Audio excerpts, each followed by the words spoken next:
आज हम trigonometric start करने जा रहे हैं। बहुत इजी टॉपिक है, इसे बहुत ध्यान से समझना, ये बहुत ज़्यादा जरूरी है। एग्जाम व्यू से बहुत ज़्यादा मार्क्स का इस चैप्टर से आता है, ठीक है। और अगर आपको ट्रिग्नोमेट्रिक 8 चैप्टर समझ में आए तो ही आपको 9 चैप्टर में थोड़ी हेल्प होगी, ठीक है। तो ध्यान से समझते हैं। तो ट्रिग्नोमेट्रिक बेसिकली ट्रिग्नोमेट्रिक 3 वर्डों से मिल से बना है, ठीक है।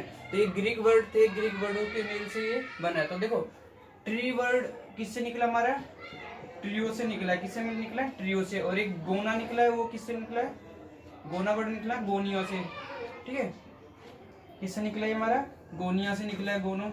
और मेट्रो होता है हमारा, मेट्रोन से निकला है। किससे निकला है, मेट्रोन से निकला है। कौन से वर्ड से निकला, मेट्रोन से, ठीक है। तो देखो ट्रियो का मतलब होता है थ्राइस, थ्राइस का मतलब समझते हो आप, थ्राइस को हम 3 भी लिख देते हैं। क्या होता है ये, 3, मतलब थ्राइस किससे निकला, 3।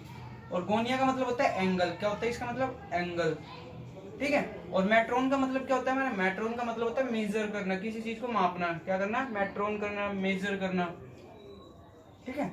मेजर का मतलब यानी कि 3 एंगल को नापना, 3 एंगल मेजर, मतलब 3 कोणों को नापना ही ट्रिग्नोमेट्रिक कहलाता है, ठीक है। तो आपका मीनिंग आपको क्लियर हो गया है। तो क्या कह सकते हो, 3 एंगलों को मेजर करने वाली चीज को हम क्या बोलते हैं, ट्रिग्नोमेट्रिक बोलते हैं, ठीक है। तो ट्रिग्नोमेट्रिक स्टार्ट करते हैं। तो ट्रिग्नोमेट्रिक में बेसिकली आपको ट्रायंगल समझना है, ठीक है। ट्रायंगल की कुछ प्रॉपर्टीज को ध्यान में रखना है, जैसे पाइथागोरस वगैरह, ठीक है। इन चीजों को ध्यान में रखते हुए आपको स्टार्ट सोल्व करना है, ठीक है। तो फर्स्ट ऑफ फर्स्ट हम यही डिस्कस कर ले, ट्रायंगल के बारे में डिस्कस कर लेते हैं, ठीक है। तो एक ट्रायंगल होता है, पर हमें देखो ट्रिग्नोमेट्रिक में बेसिकली हमें कौन सा ट्रायंगल यूज करना है, राइट एंगल ट्रायंगल यूज करना है, जिसमें एक एंगल पे 90 डिग्री का कोण होगा, ठीक है, 90 डिग्री का एंगल होगा, ठीक है। उस वाले ट्रायंगल को यूज करना है, यानी कि समकोण, राइट एंगल ट्रायंगल का यूज करना है, ठीक है। राइट एंगल ट्रायंगल, ट्रायंगल को मैं बेसिकली इस तरह से डिनोट करूंगा, ध्यान में रखना, ठीक है। राइट एंगल समकोण, त्रिभुज समकोण का प्रयोग करेंगे, ठीक है, राइट एंगल ट्रायंगल का। तो एक कोण हमारा 90 डिग्री का होगा, हमेशा याद रखना, ठीक है। तो इस ट्रायंगल को समझते हैं।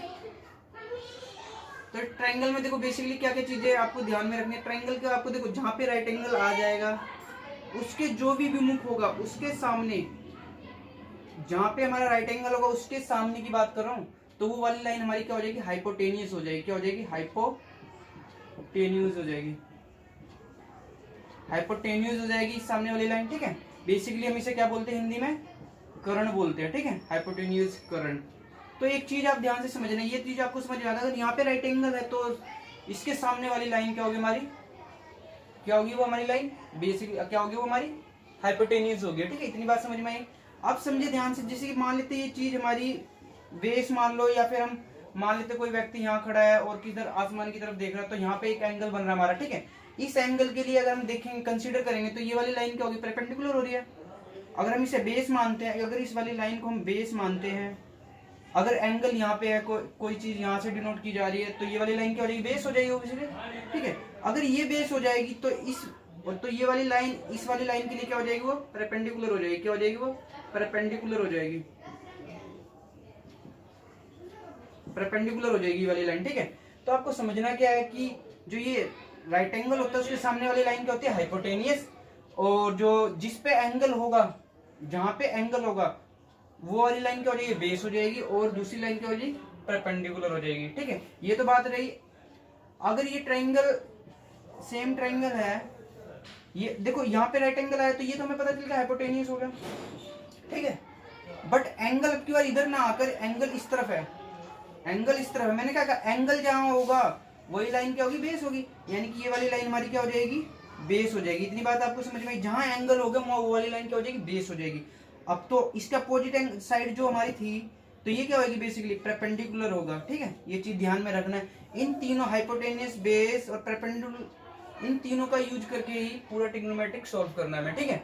तो ये चीज आपको समझ में आई, हाइपोटेनियस क्या है, बेस क्या है, परपेंडिकुलर क्या है, ठीक है। तो एक सिंपल सा फार्मूला होता है हाइपोटेनियस के लिए, हाइपोटेनियस का स्क्वायर इक्वल टू बेस का स्क्वायर प्लस परपेंडिकुलर का स्क्वायर। ये एक तरह से थ्योरम होती है, पाइथागोरस थ्योरम बोलते हैं इसको, पाइथागोरस थ्योरम, ठीक है। पाइथागोरस थ्योरम है जो कि बेसिकली आपने छोटी छठी 7वीं 8वीं में 2-3 बार कर ली होगी पाइथागोरस थ्योरम, ठीक है। तो वही रिपीटेड को चीज है ये।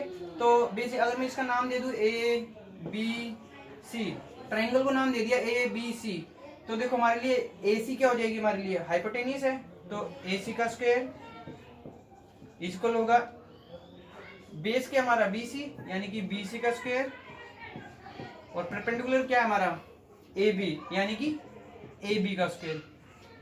इस प्रॉपर्टी का यूज करके हमें ये सारी वैल्यू फाइंड आउट करनी होंगी, ठीक है। हमें कोई भी 2 साइड्स गिवन होंगी और तीसरी साइड हमें पहले निकालनी पड़ेगी, उसके बाद ही हम आगे सोल्व करेंगे, ठीक है। तो एक पहले हम ये पाइथागोरस को ही ढंग से समझ लेते हैं।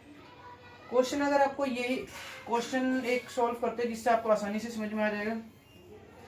सपोज करते हैं एक ट्रायंगल है, जस्ट वेट,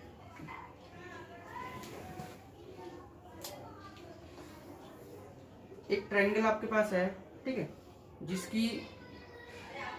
जिसका बेस 3 गिवन है और परपेंडिकुलर 4 है, और हमें ये निकालना है, ये फाइंड आउट करना है, ठीक है। अपनी मर्जी से रकम लिया, ठीक है। एक ट्रायंगल है ए बी सी, बी समकोण है, ठीक है। तो बी पे क्या हमारा राइट एंगल है, ठीक है, बी एक समकोण है। तो आपको एक चीज पता चल गई, अगर ये बी है, बी समकोण है, तो ये वाली लाइन क्या हो जाएगी हमारी हाइपोटेनियस हो जाएगी, क्या हो जाएगी हाइपोटेनियस हो जाएगी, ठीक है। तो एंगल की बात मैंने अभी तक नहीं की है, तो हमें ये नहीं पता बेस ये है या ये है, ठीक है। एंगल की बात नहीं कर रहा हूं मैं, सिर्फ हाइपोटेनियस की बात करूँ। राइट एंगल हमें क्या बताएगा, ये वाली लाइन क्या है हाइपोटेनियस है। इतनी बात समझ में आई, चाहे आप इसे बेस मान ले चाहे इसे बेस मान ले, आपका सवाल सही निकल। तो मैं इसको बेस मान लेता हूँ और इसको परपेंडिकुलर, ठीक है। फिलहाल मैं पाइथागोरस सॉल्व करने को, सिर्फ पाइथागोरस समझाने की कोशिश कर रहा हूँ, ठीक है। तो देखो हाइपोटेनियस आपको निकालनी है और आपको क्या गिवन है, बेस गिवन और परपेंडिकुलर। तो इस प्रॉपर्टी में यूज करते हैं, देखो, ठीक है। हाइपोटेनियस हमें निकालना है, यानी कि एसी हमें निकालना, तो एसी की जगह एसी का स्क्वायर लिख लिया मैंने, ठीक है। इतनी बात समझ में आई। एसी निकालना है हाइपोटेनियस, तो एसी का स्क्वायर, ठीक है। अब हमें क्या निकालना है, क्या रख रखा है फॉर्मूले के अकॉर्डिंग, बीसी। तो बीसी कितनी हमारी, बीसी हमारी है 3, तो बीसी की जगह क्या आ गया हमारा 3 आ गया, और इसका स्क्वायर, ठीक है, प्लस का निशान। ए बी कितना हमारा, ए बी हमारा है 4, यानी कि 4 का स्क्वायर, ठीक है। तो इसको सॉल्व करते हैं। 3 का स्क्वायर कितना आएगा 9, 4 का स्क्वायर करें तो कितना आएगा 16, ठीक है। ए सी का स्क्वायर, इन दोनों को जमा करेंगे तो कितना आ जाएगा 25 आ गया हमारा, ठीक है। अब ये ध्यान से समझना, ये देखो 2 इधर पावर है ना, यहाँ पे हमारे 25 हो गई है, तो ये पावर इधर आके क्या हो जाएगी हमारी रूट हो जाएगी, पावर है इधर आके रूट हो जाएगी, इधर क्या रहेगा खाली एसी रहेगा। तो 25 का रूट करें तो कितना आ गया हमारा 5 आ गया, कितना आ गया हमारा 5 आ गया। तो एसी कितना आ गया हमारा 5 आ गया, यहाँ कि हम कह सकते हैं हाइपोटेनियस हमारा कितना आ गया 5 आ गया, ठीक है। ये तो बात रही हाइपोटेनियस की।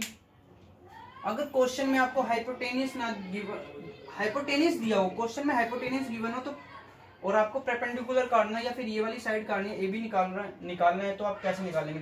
तो प्रॉपर्टी आपकी सेम रहेगी, इसी तरीके से आप इसको सोल्व करेंगे। तो देखो जो जो चीज आपको पता है, आपको प्रॉपर्टी याद हो चुकी है, hypotenuse is equal to base का स्क्वायर प्लस परपेंडिकुलर का स्क्वायर, ठीक है। और हिंदी वाले अगर किसी को कंफ्यूजन हो तो आप इसको, हाइपोटेनियस आपको पता है कर्ण होता है, अभी लिख देता हूँ हिंदी के लिए भी,